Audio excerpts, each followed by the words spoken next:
Hello students, आज की video में हम लेबर टर्नओवर रेशियोज की स्टडी करेंगे। ये पार्ट 2 है लेबर कॉस्ट चैप्टर का। फर्स्ट चैप्टर में हमने इंट्रोडक्शन टू लेबर कॉस्टिंग किया था। आज हम करेंगे लेबर टर्नओवर रेशियो। जब आप किसी बिजनेसमैन को ये क्वेश्चन करो कि आपके बिजनेस की टर्नओवर कितनी है, तो आप उससे क्या जानना चाहते हैं कि आपके बिजनेस की सेल कितनी है या आपका रेवेन्यू कितना है। लेकिन जब आप लेबर टर्नओवर की बात करते हैं, तब आप क्या जानना चाहते हैं कि किसी भी कंपनी में क्या रेशियो है लेबरर्स का जॉब को छोड़ के जाने का। तो अब हम इसको डिटेल में पढ़ते हैं कि लेबर टर्नओवर होती क्या है।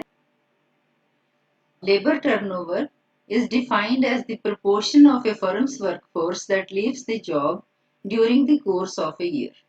कि एक हम प्रपोर्शन फाइंड आउट करने की कोशिश करते हैं कि हमारी कितनी वर्क फोर्स है जो ड्यूरिंग द ईयर जॉब छोड़कर जा रही है। तो लेबर टर्नओवर के कई कारण हो सकते हैं, कुछ पर्सनल कारण भी हो सकते हैं, कुछ अवॉइडेबल कारण हो सकते हैं, कुछ अनअवॉइडेबल कारण हो सकते हैं। पर्सनल कारण क्या हो सकते हैं कि एक पर्सन जो है वो कोई अपनी फैमिली प्रॉब्लम के कारण जॉब छोड़ के जा रहा हो, या अगर कोई अनमैरिड लड़की है जो जॉब में है तो वो उसकी मैरिज अगर आउट ऑफ द सिटी हो जाती है जहां वो जॉब करती है तो वो छोड़ के जा सकती है, या कोई बीमारी के कारण जॉब छोड़ के जा रहा है। कोई भी पर्सनल कारण हो सकता है। एक दूसरा कारण कौन सा होता है? Avoidable causes. अवॉइडेबल कॉजेस क्या है कि वर्कर्स जो हैं वो सेटिस्फाइड नहीं है हमारी कंपनी से, वो कहीं और जॉब करना चाहते हैं, या उनको जितने वो एक्सपेक्ट कर रहे हैं हमारी कंपनी से प्रेजेंट या फ्यूचर बेनिफिट्स वो उनको नहीं मिल रहे, तो इसलिए वो जॉब छोड़कर जा रहे हैं। तो हम इन कारणों को दूर करने की कोशिश कर सकते हैं। थर्ड क्या होता है? Unavoidable reason. अनअवॉइडेबल रीजन क्या हो सकते हैं? कंपनी के प्रोडक्ट्स की डिमांड कम हो गई है, then it wants to retrench the workers. तो ऐसे कई अनअवॉइडेबल कारण हो सकते हैं। कुछ लिमिट तक तो अगर आपकी कंपनी की लेबर टर्नओवर होती है तो कोई प्रॉब्लम की बात नहीं है। पर अगर लेबर टर्नओवर जो है एक्सपेक्टेशन से ज्यादा है, अगर कंपनी की जरूरत से ज्यादा लेबर टर्नओवर हो तो उससे क्या होगा? There will be interruption in the continuous flow of work. हमारा जो काम है, जो लगातार हमारा काम चलना चाहिए, हमारी प्रोडक्शन होनी चाहिए, उसमें रुकावट आएगी। उसमें रुकावट आएगी तो फिर क्या होगा? हमारी जो है प्रोडक्शन रुक जाएगी या प्रोडक्शन स्लो हो जाएगी, तो हमारी आइडल टाइम ज्यादा होगा और हमारी कॉस्ट ऑफ प्रोडक्शन ज्यादा आएगी। नए वर्कर्स हम अपॉइंट करेंगे तो नए वर्कर्स क्योंकि उनके लिए काम नया है, they won't have that much of knowledge to handle their job. तो उससे क्या होगा? There will be low efficiency. New workers की लो एफिशिएंसी होगी, again there will be decrease in the production and cost of production will also increase. फिर क्या होगा?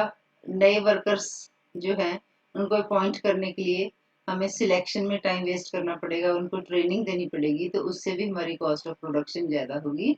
और साथ में जो टाइम जो सिलेक्शन कमेटी है, जो हायर अथॉरिटी है, जो टाइम वो किसी और प्रोडक्टिव काम में लगा सकते हैं, तो वो सिलेक्शन और ट्रेनिंग में अपना टाइम वेस्ट करेंगे। तो इससे भी जो है लॉस होगा। फिर जो नए वर्कर्स हैं क्योंकि उनको अपने वर्क के बारे में ज्यादा नॉलेज नहीं है, तो उससे क्या होगा? स्क्रैप ज्यादा निकलेगा, डिफेक्टिव वर्क होगा, तो उससे भी कॉस्ट ऑफ प्रोडक्शन आएगी और कंपनी को लॉस होगा। कंपनी की गुडविल खराब होगी। जब अगर प्रोडक्ट की क्वालिटी डाउन जाएगी तो वर्कर जो है, प्रोडक्ट जो है उस क्वालिटी का नहीं होगा जैसा कंपनी प्रोड्यूस करना चाहती है, तो उससे कंपनी की गुडविल पर भी असर पड़ेगा। साथ में और क्या लॉस होगा कि डेप्रिसिएशन ऑफ टूल्स ज्यादा होगा। मशीनरी की हैंडलिंग उनको प्रॉपर नहीं आएगी नई वर्कर्स को, in comparison to the old experienced persons, तो उससे हैंडलिंग प्रॉपर नहीं होगी, तो मशीनरी की डेप्रिसिएशन भी ज्यादा होगी। तो इसलिए जो लेबर टर्नओवर है, to some extent it's okay, it is but natural कि लोग छोड़कर जाते हैं जॉब। हमेशा के लिए तो आपके पास टिके नहीं रहेंगे, जॉब छोड़ के जाते हैं, अपना फ्यूचर देखते हैं। अगर उनको कहीं और अच्छा लगता है तो वो जॉब छोड़ना चाहते हैं तो चले जाते हैं। लेकिन अगर ज़रूरत से ज़्यादा जो है आपकी लेबर टर्नओवर हो रही है, तो उससे हमारी कॉस्ट ऑफ प्रोडक्शन ज़्यादा होगी और कॉस्ट ऑफ प्रोडक्शन अगर ज़्यादा होगी तो हमारे प्रॉफिट्स पर उसका असर पड़ेगा। Now, how we can calculate labor turnover ratio? There are three methods: separation method, replacement method, and flux method. The formulas are: separation method का है number of employees left during a period, तो ये compulsory retrenchment भी हो सकती है या अपनी मर्जी से एम्प्लॉय छोड़कर चले गए, वो सभी एम्प्लॉयज इस कैटेगरी में आएंगे. And average number of employees during a period, ये कैसे निकाला जाता है? number of employees in the beginning of the period plus number of employees at the end of the period divided by 2, then we get average number of employees into 100. तो हमारी percentage आ जाएगी ratio labour turnover का. Second formula replacement method, number of employees replaced during a period. Replace during a period का क्या मतलब है कि जो एम्प्लॉयज हमें छोड़कर चले गए हैं उनकी जगह हमने जो नए एम्प्लॉयज अपॉइंट किए, over average number of employees into 100. Third formula is flux method, number of additions plus number of separations during a period. Number of additions का क्या मीनिंग है कि how much new employees are appointed during a period, and number of separations means how many employees left the job during a period over average number of employees into 100. इसके बाद हम निकालेंगे equivalent annual rate. What does this equivalent annual rate की labour turnover ratio जो होती है वो क्या हो सकता है? That can be for a month, that can be for a year, it can be for 6 months और it can be for certain weeks. तो हमने क्या निकालना है? हमने इक्विवेलेंट एनुअल रेट की एनुअली हमारे पास कितनी लेबर टर्नओवर हो रही है, तो उसका फॉर्मूला क्या है? लेबर टर्नओवर रेशियो जो हम किसी भी मेथड से निकालेंगे ओवर डेज. अगर क्वेश्चन डेज का है तो यहाँ डेज लिखेंगे, मंथ का है तो मंथ, वीक है तो वीक, इनटू एनुअल. 365 लिख सकते हैं, 12 months या 52 वीक्स, कुछ भी लिख सकते हैं, तो हमारा आंसर आ जाएगा. अगर डेज में है तो डेज लिखेंगे, मंथ है तो मंथ लिखेंगे, वीक है तो वीक लिखेंगे, तो हमारा एनुअल रेट आ जाएगा. अब क्वेश्चन कर लेते हैं. Number of workers in the beginning of the period और number of workers at the end of the period. जब हम एवरेज नंबर ऑफ वर्कर्स निकालेंगे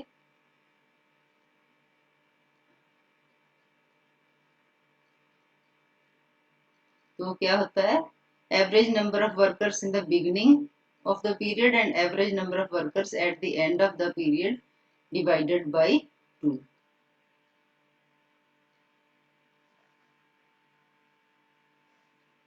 फर्स्ट कौन सा फॉर्मूला है? Separation method. सेपरेशन मेथड का क्या फॉर्मूला था? Number of employees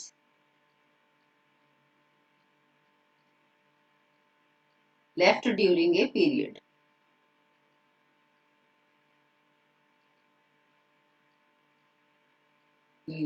over average number of employees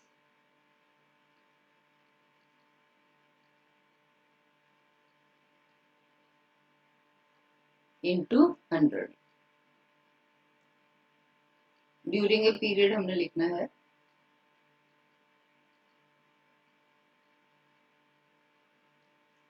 तो नंबर ऑफ लेफ्ट कितने थे? 40. ये हमारे पास 40 थे लेफ्ट ड्यूरिंग द पीरियड, और ये कौन से थे? डिस्चार्ज. ये भी हमें छोड़कर चले गए हैं, तो हमारे पास आंसर क्या आ जाएगा? 40 plus 160.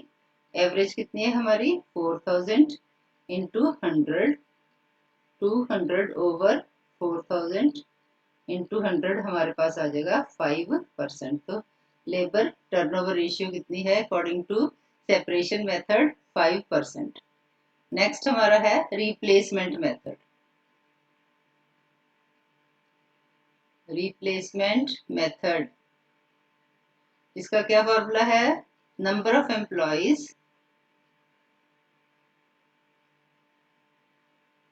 replaced during a period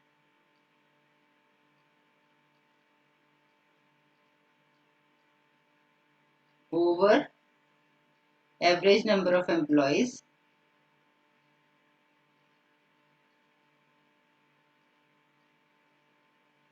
into 100. कितना है हमारे पास, रिप्लेस कितने हुए हमारे पास, क्वेश्चन में देख लेते हैं। हमारे पास नंबर ऑफ वर्कर्स रिक्रूटेड 750 थे, out of this 150 workers way recruited because of exit.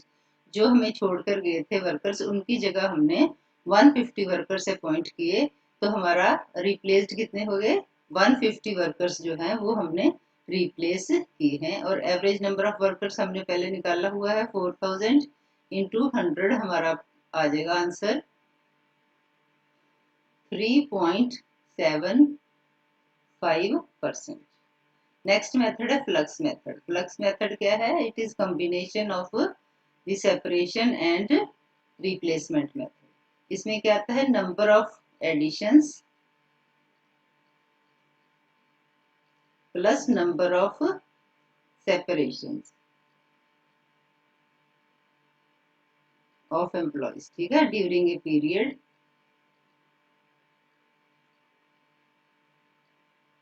फिर से एवरेज नंबर ऑफ एम्प्लॉयज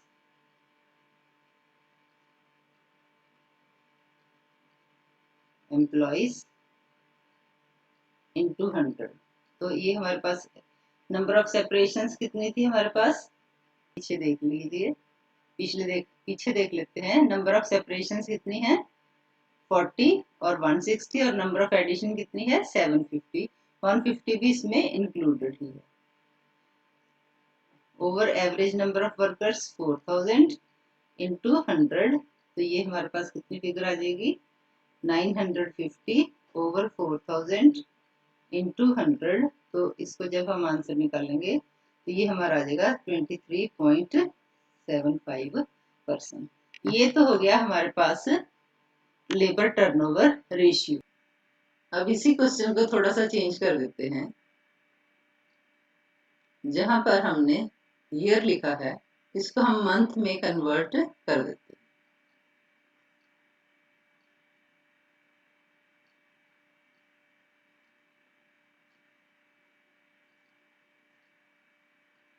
तो इसका क्या मीनिंग हुआ कि जो आपकी लेबर टर्नओवर है वो हमारी, जैसे फर्स्ट मेथड में हमारी लेबर टर्नओवर 5% आई है सेपरेशन मेथड से। What is the meaning of this, that 5% people leave our company per month. This is the labor turnover rate per month.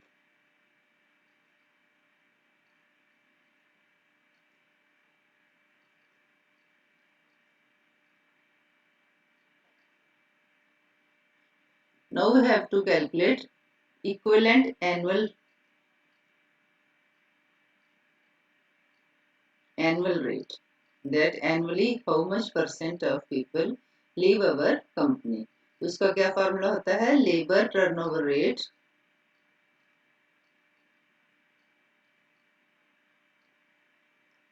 Over,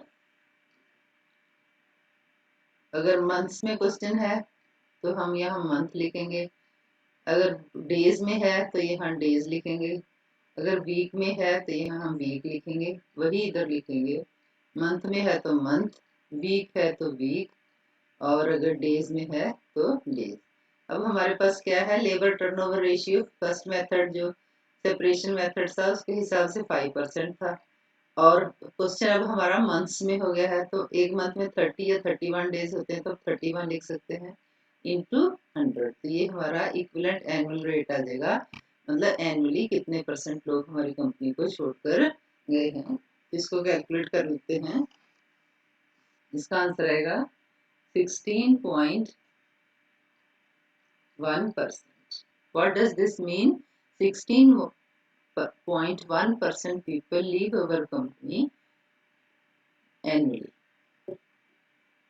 तो स्टूडेंट्स आज के लिए बस इतना ही। अगर आपको मेरी वीडियो पसंद आई हो तो आप लाइक, शेयर और सब्सक्राइब कर सकते हैं।